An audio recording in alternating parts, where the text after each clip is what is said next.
Bankless Nation, welcome to this critically important episode of Bankless, where we are going to talk about your wallet and you.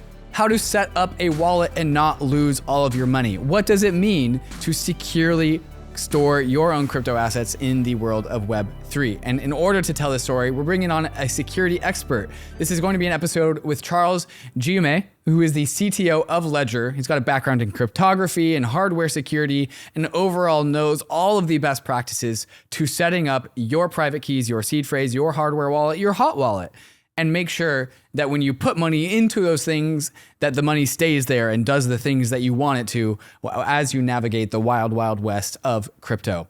As we all know, at Bankless, we want people to be their own banks, but we are not naive at all in that this is a big deal. It is a big deal to store your own money. It is a big deal to self-custody assets. It scares a lot of people. It is intimidating, and it should be because of how big of a deal it is. But thankfully, we have people like Charles at Ledger and other teams working on the world of private key management to help us navigate the world of self-custody safely and securely so that we have all of the best that Web3 has to offer while still not losing our funds. We'll cover subjects in this episode like how to set up your seed phrase, how to set up your private keys, how to have and manage a cold wallet. In what ways is it appropriate to have a hot wallet? How should you have a hot wallet, cold wallet system? What about the entropy for creating a private keys? What's blind signing? What is transaction simulation? How should I not get phished? What are smart contract allowances? And when should I be concerned and when should I be okay with it? And overall, what is the future of wallet security and private key management as we progress into the frontier? So I hope this episode, for all of you beginners out there who are still nervous about self-custody and being your own bank, that this episode can give you some practical advice for how to do that and also some peace of mind that this is actually the right way to go. And for the veterans out there, there's still going to be some nuances and nuggets that you're going to learn, I promise. So let's go into this episode with Charles, the CTO of Ledger, and we are going to teach you all about how to practice good private key management in this crazy world of Web3. Let's get into it. But first, a moment to talk about some of these fantastic sponsors that make the show possible. KRAKEN has been a leader in the crypto industry for the last 12 years. Dedicated to accelerating the global adoption of crypto, KRAKEN puts an emphasis on security, transparency, and client support, which is why over 9 million clients have come to love KRAKEN's products. Whether you're a beginner or a pro, the KRAKEN UX is simple, intuitive, and frictionless, making the KRAKEN app a great place for all to get involved and learn about crypto. For those with experience, the redesigned KRAKEN Pro app and web experience is completely customizable to your trading needs, integrating key trading features into one seamless interface. KRAKEN has a 24/7, 365 client support team that is globally recognized. KRAKEN support is available wherever, whenever you need them, by phone, chat, or email. And for all of you NFTers out there, the brand new KRAKEN NFT beta platform gives you the best NFT trading experience possible. Rarity rankings, no gas fees, and the ability to buy an NFT straight with cash. Does your crypto exchange prioritize its customers the way that KRAKEN does? And if not, sign up with KRAKEN at kraken.com/bankless. The Phantom wallet is coming to Ethereum. The #1 wallet on Solana is bringing its millions of users and beloved UX to Ethereum and Polygon. If you haven't used Phantom before, you've been missing out. Phantom was one of the first wallets to pioneer Solana staking inside the wallet and will be offering similar staking features for Ethereum and Polygon. But that's just staking. Phantom is also the best home for your NFTs. Phantom has a complete set of features to optimize your NFT experience. Pin your favorites, hide your uglies, burn the spam, and also manage your NFT sale listings from inside the wallet. Phantom is of course a multi-chain wallet, but it makes chain management easy, displaying your transactions in a human-readable format with automatic warnings for malicious transactions or phishing websites. Phantom has already saved over 20,000 users from getting scammed or hacked. So get on the Phantom waitlist and be one of the first to access the multi-chain beta. There's a link in the show notes, or you can go to phantom.app/waitlist to get access in late February. Hey Bankless Nation, if you're listening to this, it's because you're on the free Bankless RSS feed. Did you know that there's an ad-free version of Bankless that comes with the Bankless Premium subscription? No ads, just straight to the content. But that's just one of many things that a premium subscription gets you. There's also the Token Report, a monthly bullish, bearish, neutral report on the hottest tokens of the month. And the regular updates from the Token Report go into the Token Bible, your first stop shop for every token worth investigating in crypto. Bankless Premium also gets you a 30% discount to the permissionless conference, which means it basically just pays for itself. There's also the airdrop guide to make sure you don't miss a drop in 2023, but really, The best part about Bankless Premium is hanging out with me, Ryan, and the rest of the Bankless team in the Inner Circle Discord, only for premium members. Want the alpha? Check out Ben the Analyst's Degen Pit, where you can ask him questions about the token report. Got a question? I've got my own Q&A room for any questions that you might have. At Bankless, we have huge things planned for 2023, including a new website with login with your Ethereum address capabilities, and we're super excited to ship what we are calling Bankless 2.0 soon TM. So if you want extra help exploring the frontier, subscribe to Bankless Premium. It's under 50 cents a day and provides a wealth of knowledge and support on your journey west. I'll see you in the Discord. Bankless Nation, I am here with Charles Guillemet, who is the CTO at Ledger with a background in cryptography and hardware security before coming into the world of crypto. Charles, welcome to the show. Hi, David. Nice to meet you. And thanks for having me today. So, Charles, you have a tough job. The world of crypto is a world of self-custody, being your own bank, going bankless. This is one of the main core drivers as to how this world works. The concept of private keys, everything that we talk about bankless, everything that we talk about in the world of crypto comes down to, do you own your own private keys? It seems to be the center focal point of this whole industry. So that you, as the CTO of a hardware wallet company, you have a tough job. When you wake up in the morning, how do you feel weight on your shoulders to make sure that this world is safe? It's a good question. To be honest, I sleep pretty well, just because we are spending a lot of time and energy to do the things right. When you are in security, you know that there is nothing like bulletproof, impossible to break. This is not something that exists in the security world, but what you can do is always improve. Security is not something static. This is a journey, and you have to make sure you implement everything possible to always raise the bar for security. And this is what we are trying to do at Ledger. So, Charles, we're going to walk through a number of subjects in which we see beginners trip up with when it comes to maintaining their own private keys. I think people coming into the world of crypto, they're used to not having options that might accidentally steal all of their money. Like usually when they're navigating the Web2 space, Venmo or Wells Fargo, if they do something wrong, that's not a problem. There's somebody to talk to. That's not the same in this world. And so people sometimes get intimidated about having their own private keys because that means that there are buttons that they can press that nuke their whole savings or send their savings to the wrong person. And so I want to make some content with you this morning that we're recording to make sure to educate people about all the choices that they need to make and if they are going to be their own bank. You ready to get started? Let's go. All right. So the three overarching categories, Charles, is a wallet. How do I set up a wallet? How do I maintain my private keys? And how do I use this wallet in the world of Web3 in ways that are safe and secure and aren't going to be at risk? So that's the first one. And then we'll get into, okay, now that I have my wallet set up, what are the risks of me using my wallet out in the wild? And this goes into conversations of phishing. How do I make sure I don't get phished? And then also smart contracts. And so how do I make sure that the smart contract that I want to use is safe? So these are the three overarching topics that we'll want to go into. But of course, it all begins with setting up a wallet, setting up your own bank. And so the first very big entrance point into this world is, how does one safely establish a set of private keys? We all want to be our own bank, therefore we need our own private keys, but we can't just have a post-it note on the side of our computer that has what our private keys are. How does one do this, and why is this so important? Yeah, key generation, this is an important piece. Everything starts with that. And self-custody means you own your crypto. You are your own bank. You don't ask the permission to anyone to spend your money, to hold your NFT. You are on your own and you are the power over your assets. So everything starts with that because your cryptos are on the blockchain. So owning crypto means being the only one to know your secret key, to have this knowledge and to be able to prove that you own this knowledge. And to do so in terms of cryptography, this is what we call digital signature. With a digital signature, I'm able to prove that I know my secret key without revealing any information about my secret key. So this is why secret key is very important. And it's even more important for blockchain because of immutability.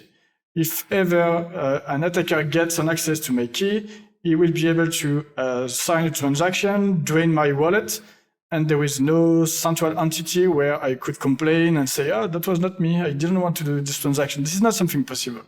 Right. So, this is the difference between our private keys and Wells Fargo is this concept of immutability. If you accidentally make a bad transfer with Wells Fargo, you can call them up and get them to reverse it. If you make a bad transfer on Ethereum, it is immutable. It is one way.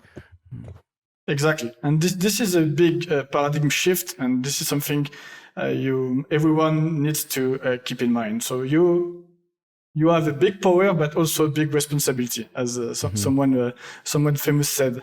But everything starts with key generation. So you need to make sure your keys are randomly generated. That means randomly means several different things, but that means they have a high level of entropy, like the 0 and 1 of the bits that forms this private key must be evenly distributed, let's say. And also that it's very difficult to guess them. The space for private keys is very wide. It's 2 power 256 bits. So this is something very, very wide. If you try to pick randomly a new key every millisecond during several times the age of the planet, you won't be able to find mine. Like the space is very wide. But in order to be sure your secret key is secure, you must be sure that it's generated evenly in this very wide space. So this is something very important.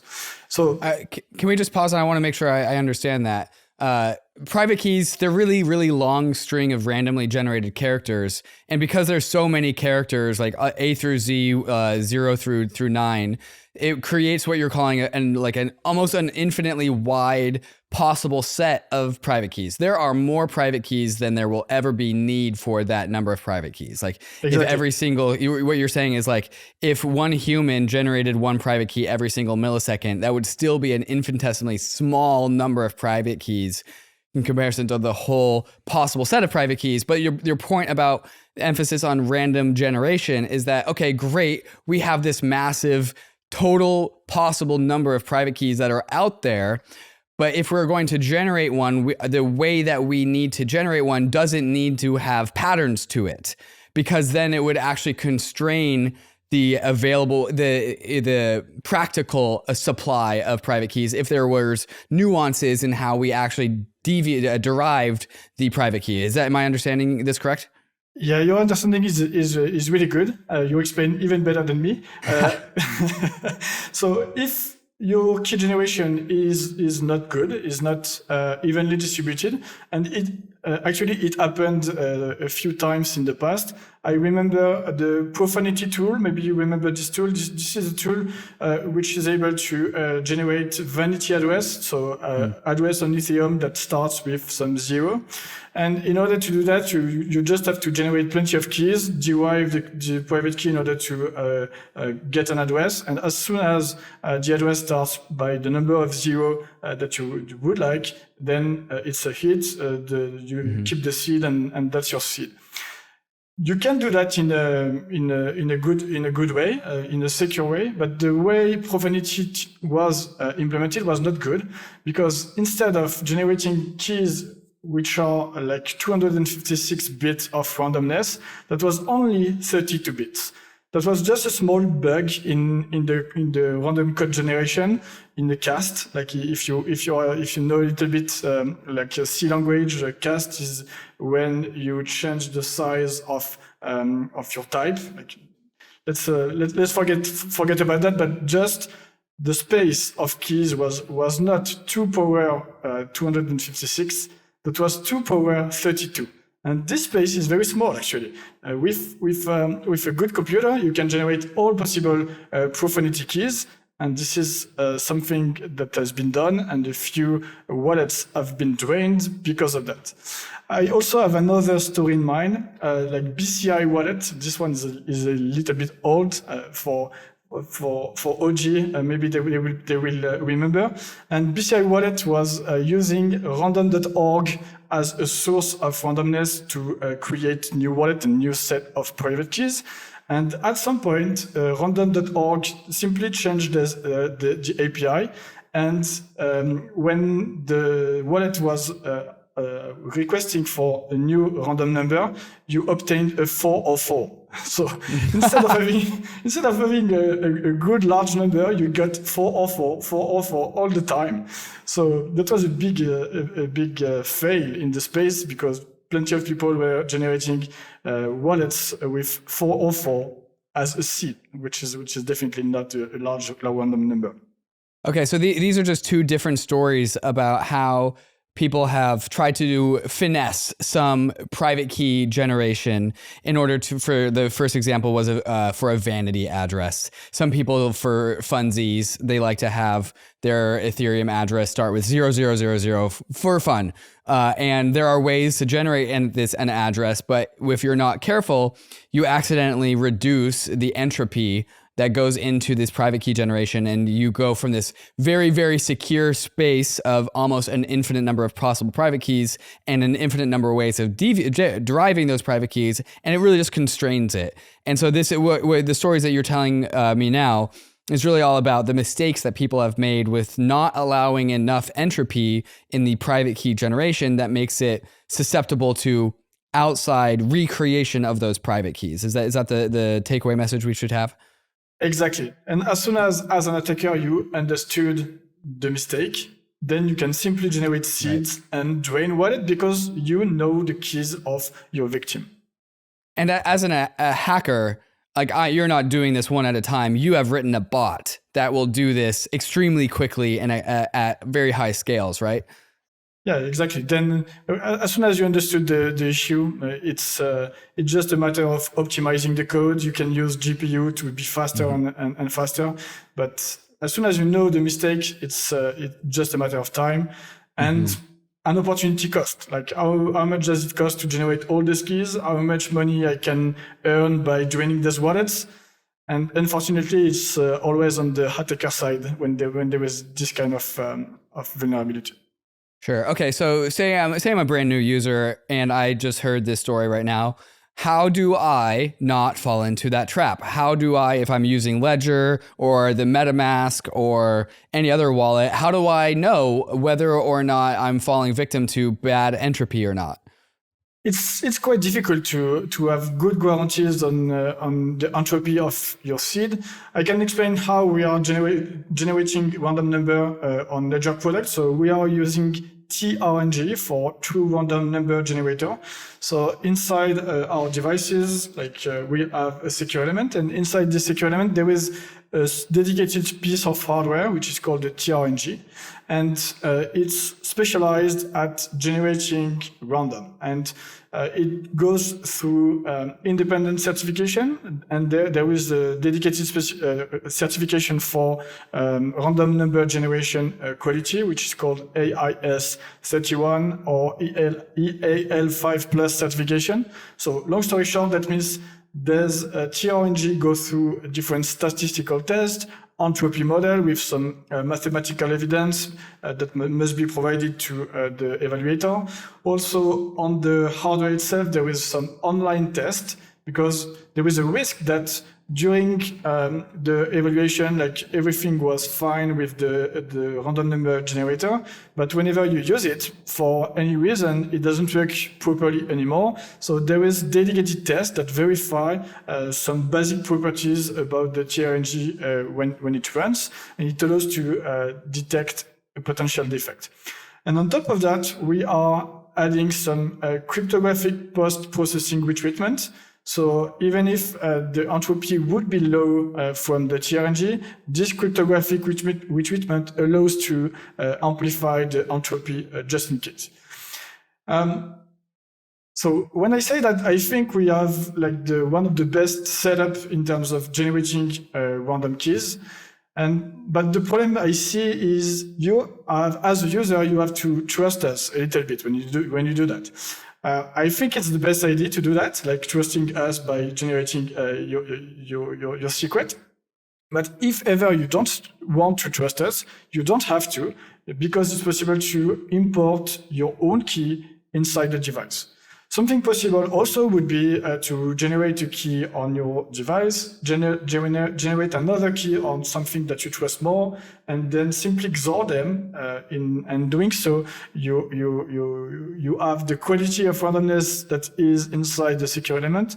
Plus, you don't really have to trust us. This is something you can do. Okay. So is it true that with modern wallets, like definitely with Ledger, and this is really the product that Ledger's building, is security to the nth degree, to the point that the customers don't have to think about it. Would it be true that like with Ledger and other wallets like MetaMask, like the entropy saw a problem at the retail level, if you're not doing anything crazy, is largely solved? Yeah, totally. When it comes to MetaMask, if you don't use hardware, because if you use MetaMask, I think it's a great product, but it's not that great when it comes to like securing your private key. So what you should do is using a Ledger device and connect it to MetaMask, so that you have the great connectivity that offers MetaMask with the security provided by Ledger devices. Because if your keys is secured in MetaMask only, that means any kind of malware running on your browser or on your computer, more generally, would be able to simply extract your seed. And this is not something you would like. And to your point, I don't really know how the seed is generated within MetaMask, if you generate it in a software manner. And generally speaking, like computers are not that good to generate keys. I think it could be acceptable, but storing them in a software wallet is not a good idea from my standpoint. Certainly, and this gets us into the subject matter of hot and cold wallets, which I want to talk about a hot and cold wallet system. But really, just to tie a bow on this part of the conversation, you're saying like computers are making a private key inside of my own computer is less secure versus like inside of a Ledger, because Ledger has that unique dedicated part of the hardware wallet that is meant to do this. And so while computers are great, there are risks with doing it inside of a computer. Sometimes the entropy is not so great, or the verifiability of the entropy is not so great. And also you are connected to the internet, which is the big one. But there are benefits to having a hardware wallet as well. And again, we'll go into that. Is there anything else you want to add before we tie a bow on this conversation? No, I think it's a great summary. So yeah, first of all, generating your private key on software could be a little bit tricky, because there is no reliable way and uniform way to generate good secrets on computers, and it's the same for your mobile phone. Even if on mobile it's a little bit better, because you can use a Strongbox and on Android and the key store and on iPhone, you can leverage this for key generation. And for storing them, definitely it's not a good way to do that. Okay, so say I've just got my first ledger. I've written down these 12 to 24 words that come out of the ledger, which is your seed phrase. Actually, can we talk about that? There's the difference between a private key and a seed phrase. And I think we need to unpack this before we go into the next conversations, which is where do I write down my seed phrase? What's the difference between a private key and a seed phrase? The seed phrase is a human readable way of your master secret, let's say. And so it's a sequence of 24 words. And there's 24 words directly to translate to a string of 0 and 1 of 256 such bits. And from this seed phrase, we will generate different private key per blockchain and per account. So you have one master secret, which allows to generate private key for every single account and every single blockchain. So this is the difference between those two. Okay, so a master password. I really like that. 24 words, all human readable. Words like fox, magic, elephant, like random words that are basic words. There's a list of 24 of them. How do those words actually come to create private keys and public wallets? Like, is there like an algorithm that pulls out these things out of the seed phrase? Yes, there was an algorithm which is standardized. So first of all, there's 24 words are taken from a dictionary of 2048 words. Each word has a number and an index. So if you take the first word, which is abandon index is 0000, like 11 0. And so you will get those 24 words, put it in a string way, like in a bit representation. And then you have binary representation of your master secret. There is some redundancy at the end of your seed phrase, just in case you mistype one word. You can verify this. Let's forget that. And from this 256 bit master secret, you will derive private keys, and to do so, we are using one-way function. One-way function with a hash function, for instance. And the idea is that from your seed phrase, you can completely deterministically generate your private keys for your Ethereum account. But the opposite is not possible. Like if ever you know your private keys, there is no way to go back to your master secret, while the master secret to private key is something possible with one-way function. Okay, so my seed phrase will allow me to derive a list of private keys, like almost an endlessly long list of private keys. And then one of those, if I know one of those private keys, I cannot go backwards to create the list of words. It is a one-way only. So if you know the private key, you don't know any of the other private keys that your seed phrase will create. You only know that one private key, but your seed phrase will create any private key that's dedicated by that seed phrase. And also you said something that it also works across any blockchain. How does this work? How does my seed phrase work on both Ethereum and Bitcoin and Solana? How does that work? The difference is just the way of derivating the master secret to different blockchain, and then there is a dedicated field in the derivation which specifies which chain you are derivating to, plus another index which account. Like, this is the basic idea. Okay, so my 24 seed phrase words are the entropy. And then there is a unique derivation path using that same source of entropy to a specific blockchain. So like my 24 words, abandon, elephant, magic, spell, whatever. These are not my words. So that is just entropy. And then you add this one more component, a derivation path, and then you get entropy for Bitcoin and entropy for Ethereum, entropy for Solana. That's how that works? Exactly. Okay. So like, is every single character in a seed phrase word relevant? Like, so for the word, I know that a word elephant is a word in this dictionary. Does the derivation path or the entropy need every single letter in the word elephant, or does it only need a few of them? So as I mentioned, this is not really the letter which is important, but like each word corresponds to an index in the dictionary. So in elephant, what is important is not the fact that this is the ELE. No. What is important is the index of elephant within the dictionary. Okay, so there's this common dictionary that the crypto world has determined is the dictionary that we use, and we can't add or remove any words from that dictionary because it has to be standardized. So there's this like standardized dictionary that we use. It's got a very large number of words.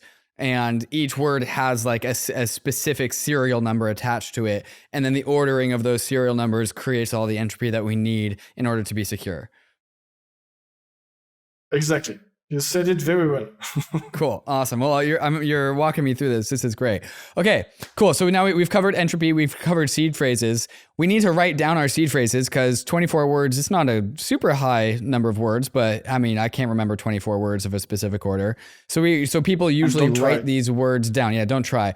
We'll talk about why that's a bad idea. But people usually just write these words down and then they store them somewhere. Can you talk about the mistakes that people make and what they should do in order to securely write down their words?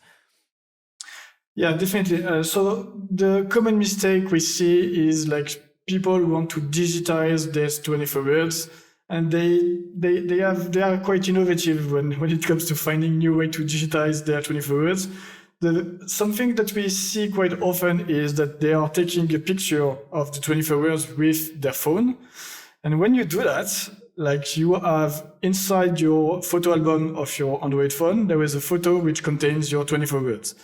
Maybe you have noticed, but sometimes you install some random application and they just ask you to grant access to your photo. You say yes. As soon as you say yes, that means this application, which is completely random, can get an access to your 24 words. And for an attacker, it's very easy to put a piece of code which will simply scan your photos and try to figure out if there is a list of 24 words inside. So this is something trivial, and this is already happening. So there are some bots out there which are simply leveraging this very common vulnerability, trying to find if there is in your photo a photo of your 24 words. So this is a common mistake. Another one is to write your 24 words in an email. So this is something that could happen also. Like some people draft an email and put their 24 words in the email. I don't know why they are doing that, but it happens sometimes. And again, if there is a malware on your computer, if someone has an access to your mail, if there are plenty of ways to access to those 24 words, or simply you want to write them down in your block notes or in any file on your computer. Like all these cases, if you do that, you end up with the same security as if you were using a software wallet, and this is completely not secure against like a malware. Right, and I think that is really the punchline, that it becomes the same security as a software wallet. So the takeaway here is that any form of digitization of your seed phrase opens up your risks to the scale of the internet. The internet's a hostile place. There are people out there in many different ways trying to snab some of your valuable data or whatever. And so like there's a chasm that you cross when you go from writing down your seed phrase with pen and paper to writing down your seed phrase on some digital form that is connected to the internet. And so like there's almost like a binary amount of difference where like one is like, oh, pen and paper, you're totally secure when it's related to the internet because it's not on the internet. Oh, did you write that down in the notes section of your iPhone? Did you email that to yourself? Did you take a screenshot of that thing? Did you store it in Google Drive? Like if you cross that chasm to having that on a computer on the internet somewhere, then like you're opening up yourself to a long tail of risk that you don't even know how to account for. Would you say this is accurate? Yeah, definitely. And I think we have no idea of the potential of attackers. Like I'm in the space, like in security space for a long time, since I'm 12, I think. And I saw the potential of attackers growing very significantly. And now there is a market around the vulnerability, like you can buy and sell vulnerabilities, and they are quite expensive now. When I started, like selling a vulnerability was not even a thing, and when it started with the bug bounty program, where the vendors got quite upset when people were publishing vulnerabilities. And then they started to incentivize a security researcher to pay bounties and to give them vulnerabilities before publishing them. And after that, we started to see some market around vulnerabilities. And as of today, if you go on zerodium.com, for instance, this is a market where you can buy and sell critical vulnerabilities, and they are quite expensive. For instance, I think the most expensive one should be 0-click and 0-day remote code execution on Android or on iPhone, I think it's around 2 million. And this kind of vulnerability allows like any attacker to get the full control of your mobile phone without you doing anything. Like this is the kind of vulnerability. And these vulnerability are sold like not every day, because this one is quite tricky. But very often we see attackers leveraging this kind of vulnerability simply to do money or to spy on people, because this is often also related to government. And with crypto, we are entering a new era where like the opportunity cost is really interesting. Like if ever, as an attacker, I'm able to drain all the wallets, all the software wallet of every single users in the world just by buying a vulnerability, like then 2 million is nothing. Like this is where we are entering with crypto and this security market. Okay, so let me check a behavior that I have about myself with you. Sometimes I open up a brand new crypto wallet just to experiment with it, and it makes me write down a seed phrase before I get into the wallet, and then it tests me to make sure that I actually wrote it down. And so I take a screenshot of that seed phrase because of out of convenience, and then I fill in the seed phrase because it's testing me in order to open up the wallet, and then I can open up the wallet and then I play with it, and then that seed phrase is still in my photos, and I know that, but I'm not going to use this wallet. I'm just testing this out. Maybe I'll throw like $10 in there to like try it out. Like I'm okay, right? Like I haven't violated any rule if I know that I'm not going to store a large amount of money in that wallet. Yeah, I think you said everything. If you are sure that like you won't put any valuable on this wallet, and when I say valuable, that could be like monetary value, but also like emotional value. Sometimes you really like this NFT because you have an emotional connection with it, even if it's worth nothing. If you are not in this situation, if you are completely okay with losing everything that is on this wallet, there is no debate. You can be unsafe, but you have to be very cautious, not mixing up like the wallet for which you have valuable on it and the wallet test, which is two different things. Okay, so I've written down my seed phrase. I've done a good job to do it either through a ledger or a source of entropy I know is secure. And I've gotten my 24 words and they're written down physically on a piece of paper. What do I do with that piece of paper? How do I make sure my seed phrase is actually secure?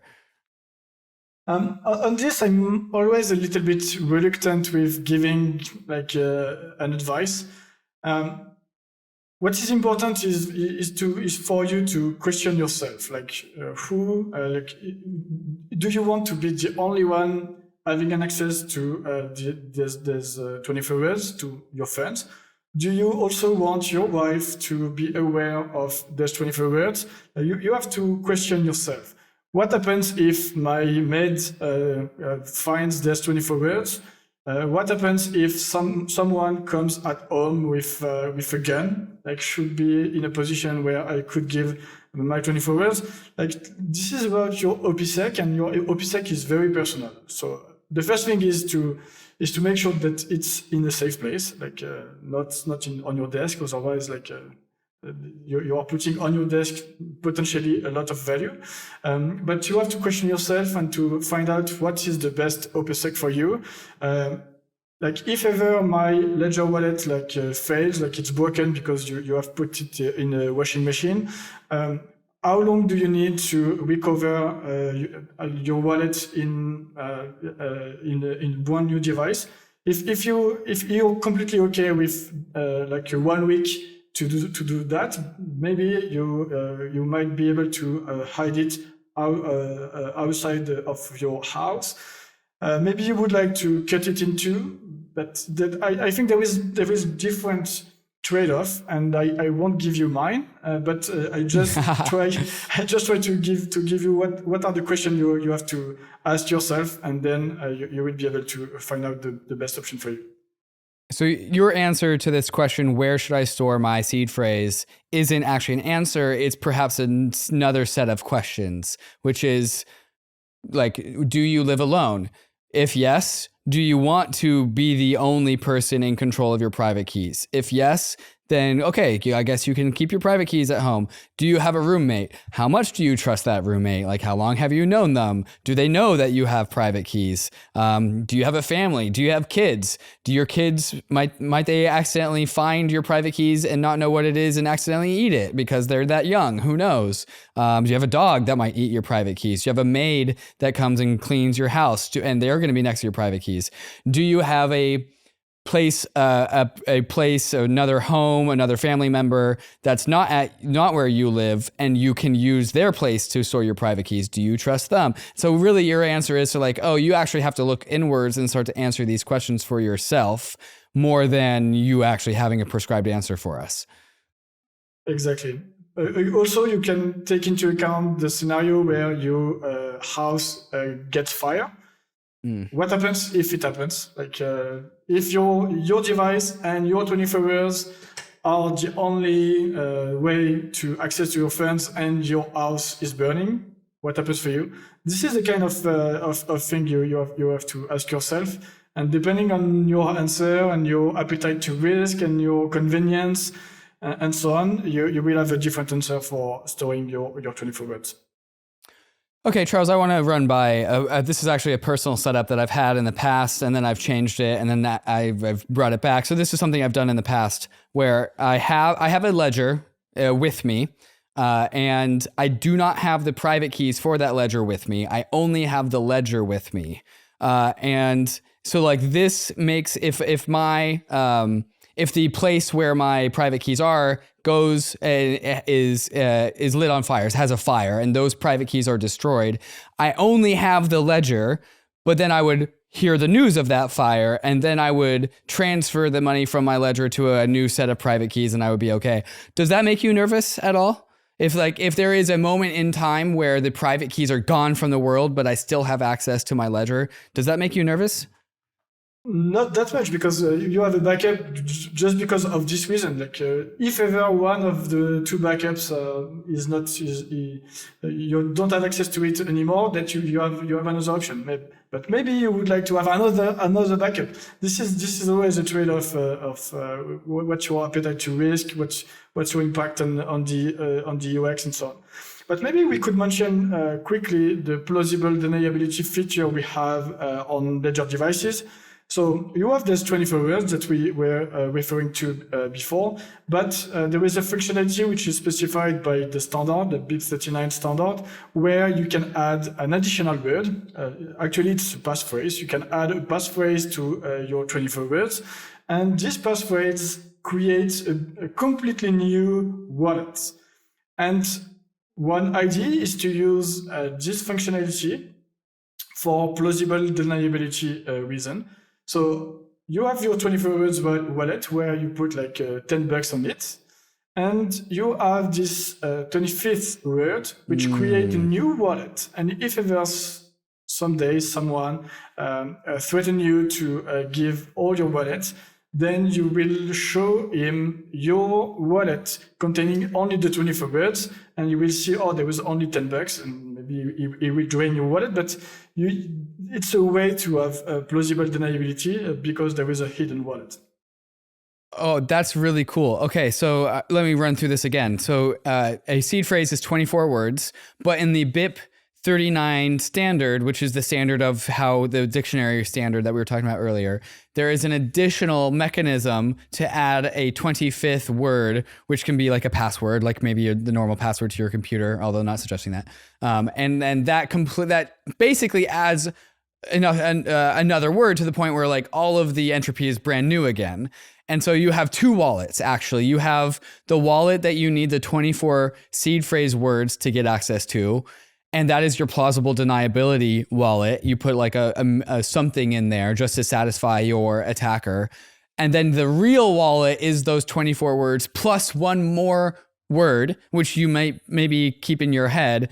And that is your actual wallet with all of your money. And so it's like an extra secret key and lock to open up a much bigger safe rather than this dummy safe. This is the right way to describe this? Yeah, you described it very well. And with that, you can think of like new setup to store your 24 words, because like there is a new mechanism which allows more flexibility, more option. So this is something you can consider, but this is not something I recommend to new users because like it's more for power user, because it can be a little bit confusing and so on. So for a new user, I definitely would recommend like using the regular 24-word seed phrase, storing it in a piece of paper in a safe place, like keep it simple. And then as soon as you get more comfortable with this secret, with self-sovereignty and self-custody, then the 25th word option it can be considered, I think. Okay, is it possible, Charles, to over-engineer a wallet security? Have you ever seen someone like try and make a Fort Knox and they accidentally like create a system that's too complicated and they lose their money? Is it possible to overdo it? Yeah, definitely. This is why I start with saying this. Like newcomers shouldn't use this complex feature, because I think it's more an advanced feature. And the kind of mistake you could do is the following: you write back your 24 words on the piece of paper, then you choose a strong passphrase for as a 25th word. And you don't write it down, otherwise it defeats a little bit the purpose. You try to remember it, and you simply forget it, and that's it. You have completely lost access to your wallet forever. So this is the kind of thing that could happen. And also, I'm thinking about Luke Jr., the guy on the Bitcoiner. Yeah, he overthought, I think, his OPSEC setup. I think it's easy to say this when he lost his money, but I think sometimes it's more simple to use like off-the-shelf security solution, because like there is a lot of investment and people we try to make it simple and secure. On his hand, what he tried to do was really complex, and he didn't want to trust anyone and so on. So this is a different set of constraints. But at the end, it ended with the loss of his money, which is quite unfortunate, let's say. Yeah. So maybe to summarize, like it is admirable to try and create a self-custody setup that you built yourself, because if you build yourself, then how can anyone attack it if you built yourself? But I think the counter argument would be like the off-the-shelf solutions there's a lot of investment into the product, and the product is to not have any sort of vulnerability. So also don't discount the value of an off-the-shelf solution too. Yes, if you want to do better than what we do, you are actually competing with a company of 800 employees, which is here for 7 or 8 years, and which is formed by globally specialists in security. So you are competing against Ledger when you are trying to do your own security solution. Maybe you can do better, but it's difficult. Okay, but the last subject I think we should go into before we talk about some more virtual stuff like smart contracts and phishing is a cold wallet, hot wallet system.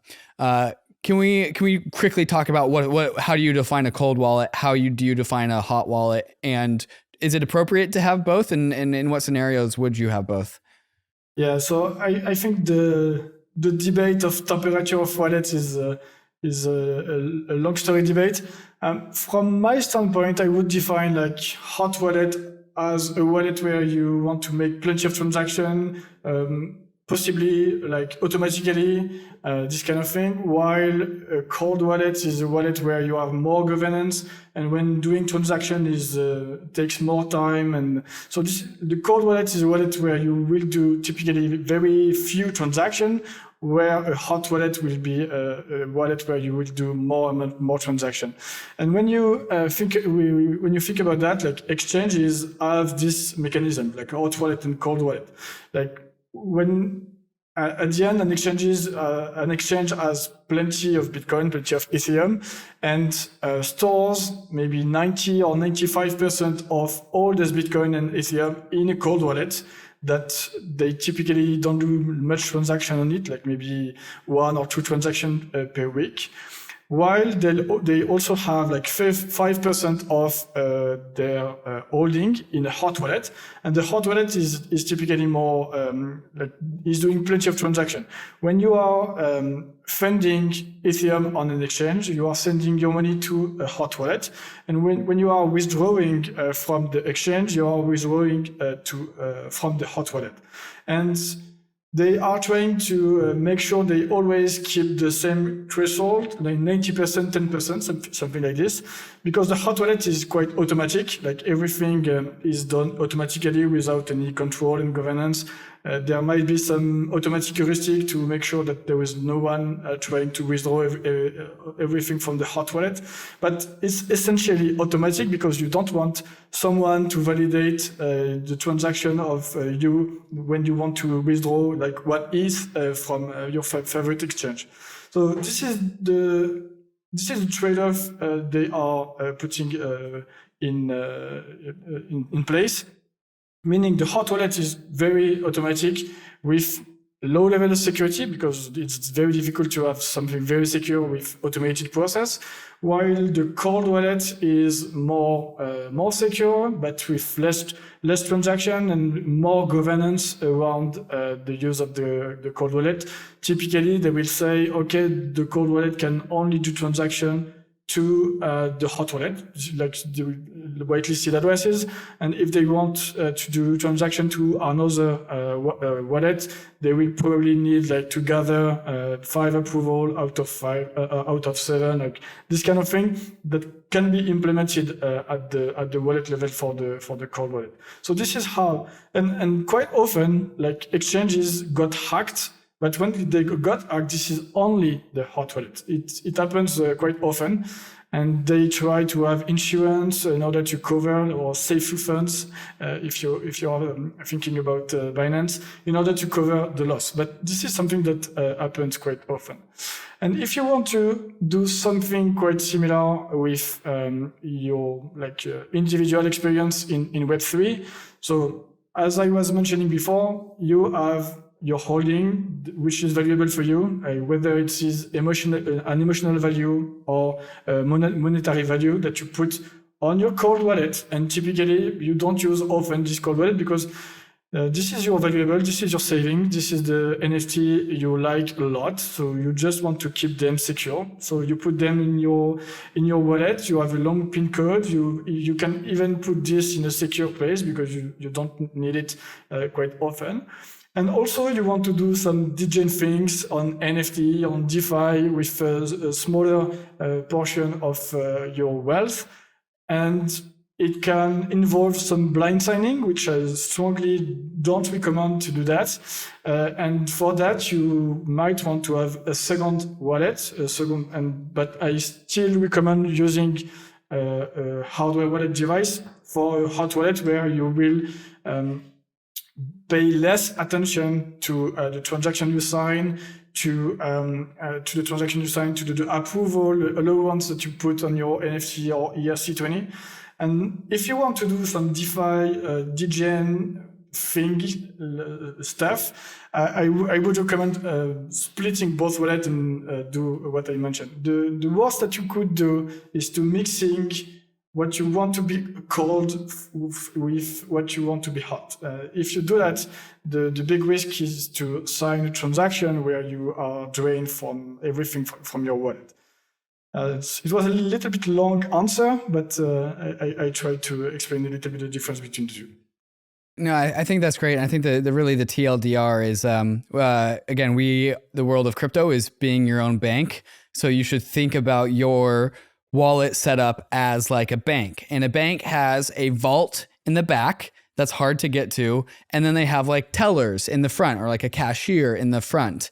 And if a bank robber comes in, your setup should be that they can really only get to the hot wallet first and they can't get to the vault in the back. Ideally, they can't even come in. But if they do get in, they only can access the funds in the cashier. They can't access the funds in the vault because the vault is behind a door. And so think of your hot wallet as like the cash in the cashier's like teller desk, and then your cold storage as like all of the money that's in the vault, and it's way harder to get to.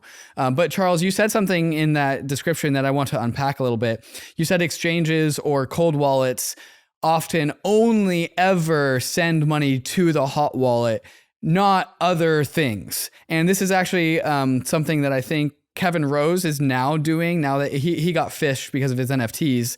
There's like this idea of, if you do have a cold storage wallet, if in order to be maximally secure, that cold storage wallet should only ever send funds to and from a single other hot wallet. Can you explain the benefits and why people do this? When you do that, you are sure that the only transaction that you will sign from your cold wallet is a simple transfer, which is always well supported by our wallet. And when you do a transfer, there is no much risk on your wallet. There is no risk. You understand everything from the beginning to the end of the transaction. You send this very NFT to this very address. You verify everything on the device, and then it arrives on your hot wallet. And then you will need probably to create some allowance, because you want possibly to sell it on OpenSea or this kind of thing.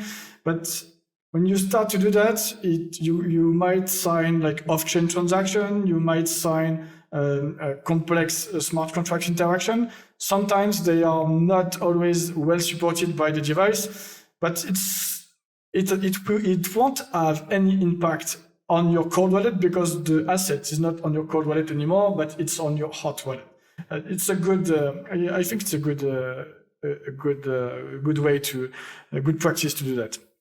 UNISWAP is the largest on-chain marketplace for self-custody digital assets. UNISWAP is, of course, a decentralized exchange, but you know this because you've been listening to Bankless. But did you know that the UNISWAP web app has a shiny new fiat on-ramp? Now you could go directly from fiat in your bank to tokens in DeFi inside of Uniswap. Not only that, but Polygon, Arbitrum, and Optimism Layer 2s are supported right out of the gate. But that's just DeFi. Uniswap is also an NFT aggregator, letting you find more listings for the best prices across the NFT world. With Uniswap, you can sweep floors on multiple NFTs, and Uniswap's universal router will optimize your gas fees for you. Uniswap is making it as easy as possible to go from bank account to bankless assets across Ethereum, and we couldn't be more thankful for having them as a sponsor. So go to app.uniswap.org today to buy, sell, or swap tokens and NFTs. Arbitrum 1 is pioneering the world of secure Ethereum scalability and is continuing to accelerate the Web3 landscape. Hundreds of projects have already deployed on Arbitrum 1, producing flourishing DeFi and NFT ecosystems. With the recent addition of Arbitrum Nova, gaming and social dApps like Reddit are also now calling Arbitrum home. Both Arbitrum 1 and Nova leverage the security and decentralization of Ethereum and provide a builder experience that's intuitive, familiar, and fully EVM compatible. On Arbitrum, both builders and users will experience faster transaction speeds with significantly lower gas fees. With Arbitrum's recent migration to Arbitrum Nitro, it's also now 10 times faster than before. Visit arbitrum.io, where you can join the community, dive into the developer docs, bridge your assets, and start building your first dApp. With Arbitrum, experience Web3 development the way it was meant to be: secure, fast, cheap, and friction-free. How many total airdrops have you gotten? This last bull market had a ton of them. Did you get them all? Maybe you missed one. So here's what you should do. Go to Earnify and plug in your Ethereum wallet, and Earnify will tell you if you have any unclaimed airdrops that you can get. And it also does POAPs and mintable NFTs. Any kind of money that your wallet can claim, Earnify will tell you about it. And you should probably do it now, because some airdrops expire. And if you sign up for Earnify, they'll email you anytime one of your wallets has a new airdrop for it, to make sure that you never lose an airdrop ever again. You can also upgrade to Earnify Premium to unlock access to airdrops that are beyond the basics and are able to set reminders for more wallets. And for just under $21 a month, it probably pays for itself with just one airdrop. So plug in your wallets at Earnify and see what you get. That's EARNI.FI. And make sure you never lose another airdrop. And so this conversation is getting into the world of smart contract risk. So we're beyond the risk of private keys and beyond the risk of like how is our wallet set up, and now it's the risk of smart contract wallets. And so many people, the way that they build their NFT portfolio is they have an NFT vault, and that vault is just for long-term storage of their NFTs. And importantly, they never actually sell NFTs through the vault. If they want to sell an NFT, they send that NFT to the hot wallet, and that hot wallet then, in order to make a sale, has to go to something like OpenSea or any NFT marketplace, and it has to give that NFT marketplace permission to move that NFT, because that's how a marketplace works. So if you want to sell your NFT, you have to give a marketplace permission to move it in the event of a sale. But then you're starting to open up that wallet to the risks of allowances, is the word you use, allowances. And so you want to ideally contain all of your allowances to a single wallet, so that when you know that you send your NFT back to your cold storage wallet hasn't made any allowances. It is literally a vault. And so you can use that vault word appropriately, and not like a vault, but with 17 different backdoors into it. And so that's kind of this setup. This is all right? Yeah, definitely. The way I like to think like security, and this is something I always keep in mind when we build new products and so on. Like, there are three main security properties that we want to fulfill with our solution. The first one is like key generation. We talked about that, like in a secure area by a secure TRNG. Then whenever you want to sign transaction, like the cryptography must take place within the enclave. Like the secure key, the key must never leave the enclave, basically. This is the second property. And the third one is, as a user, you want to be able to have a human readable way to understand what you are about to consent. And for that, first of all, we have the trusted display. On our devices, you have a dedicated display which shows you what you are about to consent. And this is really important, because if you blindly sign for any transaction, maybe you will simply transfer your NFT, but maybe some smart contract will drain all your wallet. This is something you have to keep in mind. This is very important. So for that, we have the concept of clear signing. So first of all, this interaction happens on the trusted display of the device. But secondly, the idea is for the device to be able to understand what it is about to sign. And for that, this is what we call the smart contract interaction. So we have developed some framework allowing to different dApp to be integrated within the Ledger Live, and to be able for the device to understand what it is about to consent. But sometimes it's a little bit more tricky, and this is where allowance and access permission comes. And so basically, allowance or access permissions allow a third party to have the right to perform transaction of a certain amount of your tokens when it's ERC20, or directly to your NFT.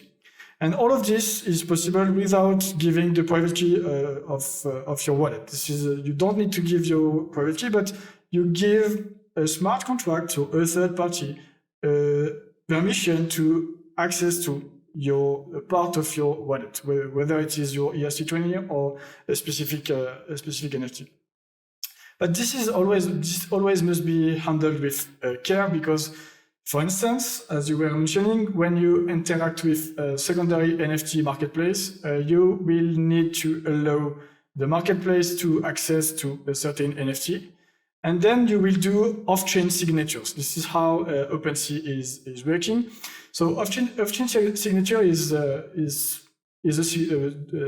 regular signature as for transaction, but the difference is it's not committed on-chain directly for various reasons. But I think it's a bad... The transaction is signed, but it's not broadcasted. So you sign a message and then you give it to OpenSea, and OpenSea just holds on to it for a little bit. Exactly. So for OpenSea, this is quite simple. You will sign a transaction, a message saying, I'm okay to sell on my NFT for this amount. and a buyer will see your listing on OpenSea and will sign a message saying, I'm okay to buy this NFT for this amount. And then you have two signed message, and you bundle this message in a smart contract interaction, in transaction, in the Ethereum transaction, and you submit this on chain, and the OpenSea smart contract will say, okay, there's two things match. So it's possible to do the exchange. So this is how OpenSea works schematically. But the problem is with off-chain signature, they are vulnerable to what we call in security talk to, like time of check and time of use. Often when you enforce some governance, you want the governance to be applied whenever you check it. When it's off-chain signature, you check something at some point in time that might be executed a long time after. So maybe in the past you wanted to sell your NFT for 0.1 ETH, and you forgot about it, but an attacker gets this signature, and a long time after buys your punk for 0.1 ETH. This is something which happened for OpenSea in the past. So this is first an issue, and I think this design is driven by the fees. We would like to do everything on chain, saying I'm listing my NFT like on chain. I'm okay to sell it for this amount, and I'm okay to buy it for this amount. All these messages should be on chain and published to everyone. But OpenSea is not doing that because of the price of fees for Ethereum, and I think it's a bad practice. And we are in a point where we have these dApps which build interesting application, and they decide to enforce part of the rules of chain. But this is not the purpose of blockchain. Blockchain must enforce the rules. This is the purpose of blockchain. This is the purpose of smart contract.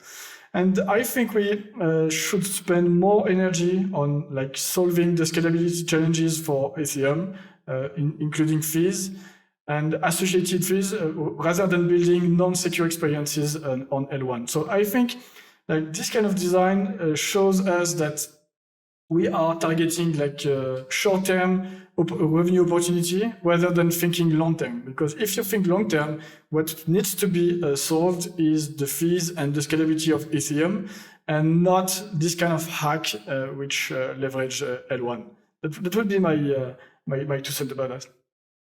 Yeah, and this is really all about just the way that OpenSea and other NFT platforms works in order to save and route around extra gas fees, is that you sign a message saying, I approve of this NFT being sold given these parameters, and then you give that transaction to OpenSea, and they just custody that note for a long time. And maybe you set the time parameter on that. It's and this transaction is valid for indefinitely. And so all of a sudden you have this outstanding note that you've given to OpenSea, and they custody that note, and you've given up control over that thing. And so there's other various instances where something like this might happen, but this is all boiling back to the world of allowances. And so can we just go back to the concept of allowances and talk about how people need to think about allowances and the wallet that they use doing their high activity, high touch, high frequency DeFi NFT stuff? Yeah. So again, allowances or access permission that allows a third party, that could be OpenSea, that could be Compound. For instance, when you do lending or borrowing on Compound, you grant access to Compound to use your funds, which are your ERC20, which are in your wallet. When you use OpenSea and you grant OpenSea, you sign an approval to OpenSea, OpenSea will have an access to OpenSea smart contract, more specifically, will have an access to your NFT to do a transfer. We think it's okay because everything is defined in the smart contract of OpenSea. So you can, if you are tech savvy and you have time, you can verify what is in OpenSea smart contract and understand in which condition OpenSea can use your NFT. But the problem is when you do that, an attacker can leverage this allowance in order to buy your NFT for a cheap price, for instance, and so on. So that's why I think it must be handled with care. And if you don't need to sell your NFT, if you don't need to do anything with your NFT, there is absolutely no reason to grant allowance to anyone. Like you must revoke every single approval that you have on your NFT and on your ERC20 if it's the case as well. And there is a website called revoke.cash, which allows you to list all your assets and to check which one is for which one there is an allowance and so on. And because allowances are on-chain signature. Mm-hmm. Okay, so I want to check my understanding about this. So again, going back to first principles, we get to be our own bank. We have our own highly secure bank vault that we are setting up. We're doing a good job setting it up because we're doing proper entropy, proper private key storage, all the things that we've talked about thus far. But so now we have this vault that's super secure that has our money in it, but we want to go do some DeFi things. So we will go to Compound, like you said, and we'll allow Compound, which is a smart contract, to access a specific token in our wallet. And so we've created a door into our vault, and that door goes to Compound and gives Compound allowances over certain tokens in our wallet. Now, I want to unpack the difference here, because sometimes we can give allowances that do a very narrow set of things that are probably completely safe and secure, as in giving allowances to Compound smart contracts, or maybe even a more simple smart contract than Compound, is not really adding any new risk, because this contract itself has only a very narrow set of things that it can do, and it's not actually it's provably, because of what's in the smart contract, not going to steal from you, as in like it can only do a very small set of things, and all of those things we are totally okay with, and there's no third-party human who can change that.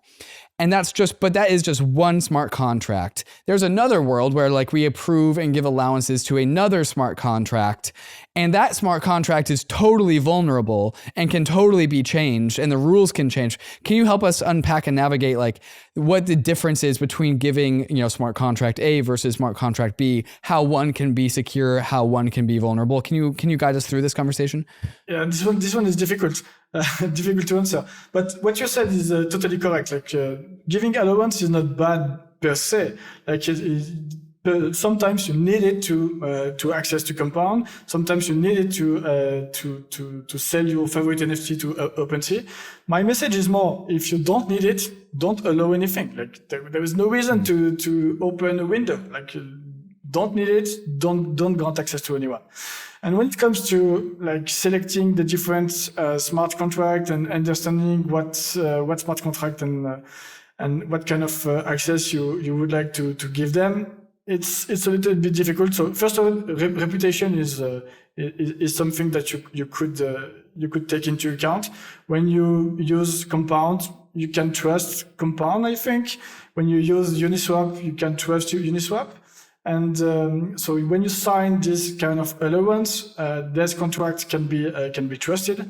When it's a completely new smart contract that has been deployed like yesterday, maybe you should think about that. So maybe it's not that good. Also, when quite often this is like phishing, like some people ask you to contact you by DM, and they simply ask you to sign this indirectly to sign this very message or to do this allowance to this smart contract. But I think like again there is some signs, like people reaching out to you, asking you to do something. Maybe it's a little bit fishy. Also there is something I say quite often, like when it seems too good to be true, maybe this is the case. Maybe it's too good to be true, and this is something I keep in mind quite often. Like because almost all the time, like phishing people are just making you think that you will earn more money than usual, and then you get tricked, and then you sign a transaction that gives full access to a smart contract, which is held by the attacker simply.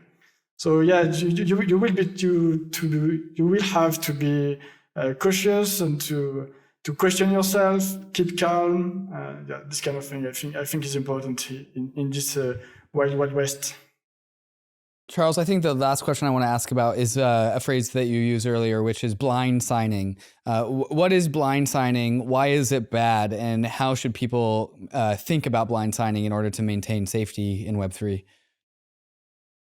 For me, blind signing is simply signing a message without understanding what it means. Like when you do that, maybe you are about to do a very good trade and it's good for you, but maybe you are giving away all your holdings, like all your holdings. This is possible. This is something possible. When you blind sign, maybe you grant access to a malicious contract to all your wallet, to all your Ethereum wallet, and the smart contract will simply empty all your wallet. So this is something you have to keep in mind.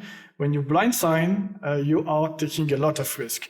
So going back to our previous conversation, if ever you blind sign, you probably should do that on a hot wallet where there is only what you are ready to lose if ever there is an issue.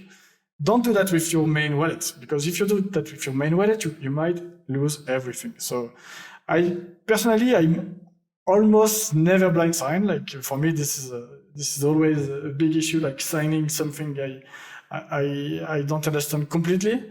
But if ever I do that with a completely new wallet, and I'm like, if ever it goes wrong, that's not a big deal because this is a not valuable NFT.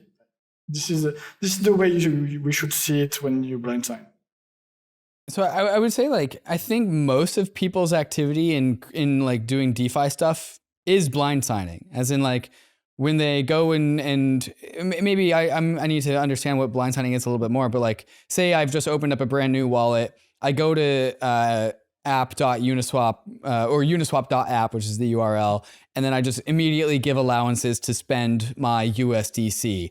And it goes to MetaMask, I hit approve, it goes to my ledger, and I just hit approve because I've done this 1,000 times before on different wallets. Did I just blind sign on Uniswap? Is that what I just did? It depends what is written on your device. If you do that this way, I don't know if you have a clear signing on your device. But for instance, if you go on Paraswap, I'm sure of Paraswap, and you are using your device and you are about to trade, like to exchange one Ethereum against 100 USDT, like 1,000 USDT.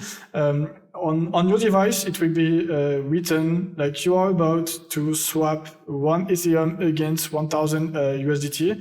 Are you happy with that? And then you consent. But if you only have a hash to sign, like this is a complete blind sign. If you have the address of the smart contract plus the amount involved, then you can be sure that there is only this amount that is at risk. So it's a little bit less blind, but you don't understand fully what is about to happen, because you don't really know what kind of method of the smart contract is called. So like between blind signing and completely clear signing, there are plenty of shade of gray.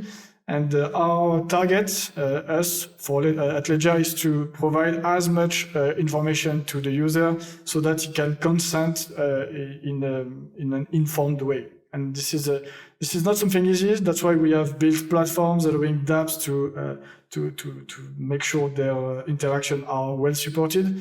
But I think the dApps ecosystem grows faster than the different interaction, I would say.